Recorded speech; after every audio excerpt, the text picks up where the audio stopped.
여호와께서 모세에게 일러 이르시되 이스라엘 자손 중에서 사람이나 짐승을 막론하고 태에서 처음 난 모든 것은 다 거룩히 구별하여 내게 돌리라.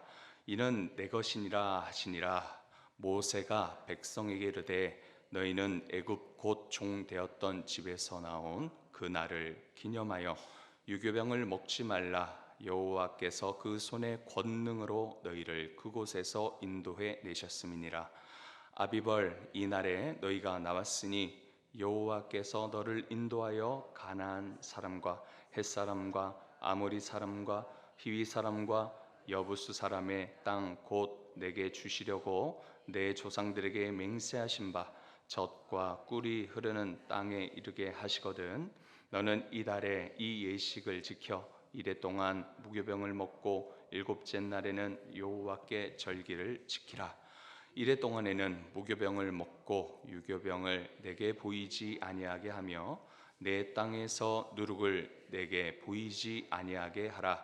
너는 그날에 내 아들에게 보여 이르기를 이 예식은 내가 애굽에서 나올 때에 여호와께서 나를 위하여 행하신 일로 말미암음이라 하고 이것으로 내 손의 기호와 내 미간의 표를 삼고 여호와의 율법이 내 입에 있게 하라. 이는 여호와께서 강하신 손으로 너를 애굽에서 인도하여 내셨음이니 해마다 절기가 되면 이 규례를 지킬지니라. 여호와께서 너와 내 조상에게 맹세하신 대로 너를 가나안 사람의 땅에 인도하시고 그 땅을 내게 주시거든. 너는 태에서 처음 난 모든 것과 내게 있는 가축의 태에서 처음 난 것을 다 구별하여 여호와께 돌리라. 수컷은 여호와의 것이니라. 나귀의 첫 새끼는 다 어린 양으로 대속할 것이요 그렇게 하지 아니하려면 그 목을 꺾을 것이며 내 아들 중 처음 난 모든 자는 대속할지니라. 후일에 내 아들이 내게 묻기를 이것이 어찌 됨이냐 하거든 너는 그에게 이르기를 여호와께서 그의 손 권능으로 우리를 애굽에서 곧 종이 되었던 집에서 인도하여 내실세. 그때에 바로가 완악하여 우리를 보내지 아니하매 여호와께서 애굽 나라 가운데 처음 난 모든 것은 사람의 장자로부터 가축의 처음 난 것까지 다 죽이셨으므로 태에서 처음 난 모든 수컷들은 내가 여호와께 제사를 드려서 내 아들 중에 모든 처음 난 자를 다 대속하리니 이것이 내 손의 기호와 내 미간의 표가 되리라. 이는 여호와께서 그 손의 권능으로 우리를 애굽에서 인도하여 내셨음이니라 할지니라. 바로가 백성을 보낸 후에 블레셋 사람의 땅의 길은 가까울지라도 하나님이 그들을 그 길로 인도하지 아니하셨으니 이는 하나님이 말씀하시기를 이 백성이 전쟁을 하게 되면 마음을 돌이켜 애굽으로 돌아갈까 하셨습니다. 그러므로 하나님이 홍해 강야 길로 돌려 백성을 인도하심에 이스라엘 자손이 애굽 땅에서 대열을 지어 나올 때에 모세가 요셉의 유고를 가졌으니 이는 요셉이 이스라엘 자손으로 단단히 맹세하게 하여 이르기를 하나님이 반드시 너희를 찾아오시리니 너희는 내 유고를 여기서 가지고 나가라 하였습니다. 그들이 그곳을 떠나서 광야 끝 에담에 장막을 치니 여호와께서 그들 앞에서 가시며 낮에는 구름 기둥으로 그들의 길을 인도하시고 밤에는 불 기둥을 그들에게 비추사 낮이나 밤이나 진행하게 하시니 낮에는 구름 기둥 밤에는 불 기둥이 백성 앞에서 떠나지 아니하니라. 아멘. 오늘 이 새벽에 나온 모든 우리 성도님들에게 하나님께서 큰 은혜 주실 줄 믿습니다. 이제 이스라엘이 출애굽하게 되었습니다. 지난 12장 말씀 37절에 한번 보시면 이스라엘 자손이 람셋을 떠나서 숫곳에 이르니라는 말씀이 여기 있습니다. 이스라엘 자손이 람셋을 떠나 숫곳에 이르렀다라는 것에 대해서는 참 큰 의미가 있습니다. 모든 것이 풍성한 이 목고성, 이 람셋 애굽에는요, 먹고 마시는 문제에 대해서는 전혀 없습니다. 즐길 거리도 있습니다. 그러나 무엇이 없습니까? 자유가 없습니다. 종살이를 해야만 합니다. 바로가 10번째 장자의 재앙을 경험하고 나서 이제는 제발 좀 떠나가 달라고 하면서 모든 가축과 짐승을 데리고 이 애굽을 떠나라라고 합니다. 그렇게 했을 때 이스라엘은 당당하게 그곳을 떠나게 됩니다. 이스라엘은 애굽을 떠나 처음으로 장막을 친 곳, 바로 여기 숫곳에 이르게 되어집니다. 애굽의 남동쪽으로 그렇게 58km 정도 떨어진 이 지점이 바로 숫곳입니다. 이곳은 광야입니다. 여러분 생각하셔도 광야, 이 광야는 무엇이 있겠습니까? 생명이 없습니다. 건조한 땅입니다. 물도 없습니다. 그래서 아무것도 없는 이 땅에 이제부터 이스라엘 백성들은 스스로 수고하여야 하고 스스로 노력하여서 먹고 마실 문제는 이제부터는 직접 해결해야 되는 것입니다. 그러나 더 이상 이 종노릇을 하지 않아도 되어지는 자유가 생겼습니다. 이제는 애굽 사람이 채찍질하면서 함께 동행하는 것이 아니라 하나님의 따뜻한 보호하심 속에서 함께 동행하신 곳이 바로 광야다라는 것입니다. 이러한 의미에서 이 이스라엘이 애굽을 떠났다, 이 떠났다라는 의미는요, 어린 양의 보혈로 문 임방과 좌우 문설주에 발라 장자의 죽음을 면하여서 세상을 뜻하는 이 애굽 땅을 당당하게 벗어나게 된 것입니다. 당당하게 나온 것입니다. 우리가 예수 그리스도의 그 십자가의 보혈로 말미암아서 주 예수님의 그 죽으심으로 인하여서 우리 모든 인류가 우리의 모든 죄가 사함을 받고 구원을 얻어 죄의 종노릇을 저버리게 된 것과 같다라는 것입니다. 그리고 숫곳에 이르게 되었다라는 것은 세상 죄의 종살이를 청산하고 하나님의 소유된 백성으로 하나님만을 따르며 순종하는 자에게 주시는 축복과 자유함 가운데 약속의 땅을 향한 이 광야의 여정을 이제부터 시작하겠다라는 것입니다. 이제부터는 하나님의 백성으로 구원을 받은 이후의 모습이 더 중요하게 되었던 것입니다. 그래서 이 13장에 하나님께서 출애굽하자마자 이스라엘에게 이렇게 말씀하십니다. 2절 말씀 함께 읽어보겠습니다. 시작. 이스라엘 자손 중에서 사람이나 짐승을 막론하고 태에서 처음 난 모든 것은 다 거룩히 구별하여 내게 돌리라. 이는 내 것이니라 하시니라. 사람이나 짐승이나 처음 난 모든 것은 다 거룩히 구별하여 내게 돌리라.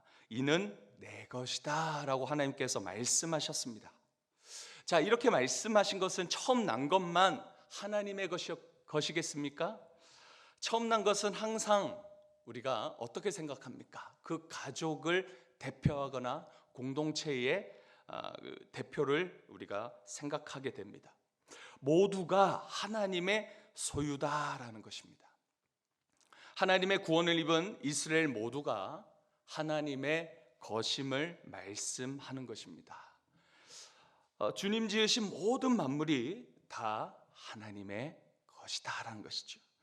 자, 우리도 하나님의 구원을 받은 백성들입니다. 우리의 삶은 주님의 것입니다. 우리의 것이 아닙니다. 나 개인적인 그런 소유가 아니다라는 거예요. 이것을 인정하고 고백되어지는 우리 성도님들의 삶이 되어지길 소망합니다.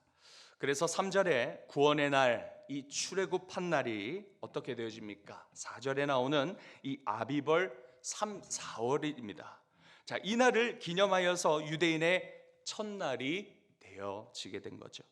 12장에서 하나님께서 모세와 아론에게 명하신 12장 전체의 말씀이죠. 유월절 즉 무교절의 규례를 13장 3절부터 이제 모세가 백성들에게 그대로 전달하고 있는 모습을 보게 됩니다.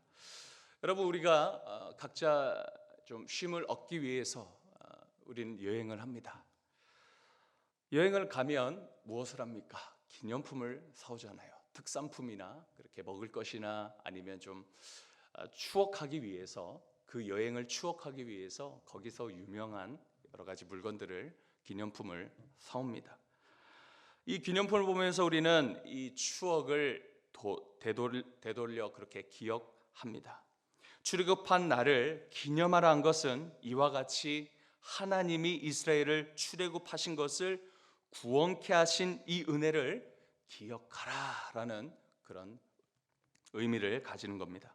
그래서 아무 맛없는 무교병도 먹어야 되고 일부러 쓴 나물도 먹어야 됩니다. 지팡이를 손에 쥐고 급하게 이 무교병과 쓴 나물을 먹어야 되죠. 그러면서 그 고난의 때에 하나님께서 구원케 하심을 기억하라는 것입니다. 그리고 9절, 10절에 무교절과 처음 난 것들에 대한 규례에 대해서 어떻게 하라 말씀하십니까? 우리 9절에서 10절을 읽어보겠습니다. 시작. 이것으로 내 손에 기호와 내 미간에 표를 삼고 여호와의 율법이 내 입에 있게 하라. 이는 여호와께서 강하신 손으로 너를 애굽에서 인도하여 내셨음이니 해마다 절기가 되면 이 규례를 지킬지니라. 아멘. 해마다 이것을 지키라고 말씀합니다. 이것은 하나님의 백성의 정체성을 잃어버리지 말라라는 것입니다. 다음 세대에도 이 믿음과 그리고 신앙과 구원의 은혜를 알게 하라라는 것입니다. 그렇게 되어서 대대로 하나님의 백성들이 하나님의 말씀에 순종하여 약속의 땅에 가서도 복된 삶을 살길 바라시는 아버지의 마음이 여기 있는 것입니다. 이 하나님 아버지의 마음, 이 마음이 오늘 이곳에까지도 흘러나와 우리를 덮어주시고 있는 것입니다. 20절 말씀 보시면 그들이 숫곳을 떠나서 광야 끝 에담에 장막을 치니. 자, 이제 숫곳을 떠나서 광야 끝 에담에 장막을 쳤다, 이렇게 말씀합니다. 광야의 여정 두 번째 도착 지점은 바로 이곳 에담입니다. 자, 여기 광야의 끝이란 무엇이겠습니까? 바로 애굽의 동쪽 경계선을 이야기하는 거예요.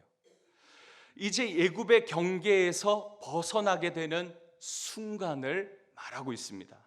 그러면서 21절, 22절에 하나님의 그 구름 기둥과 불 기둥이 처음으로 등장하게 됩니다.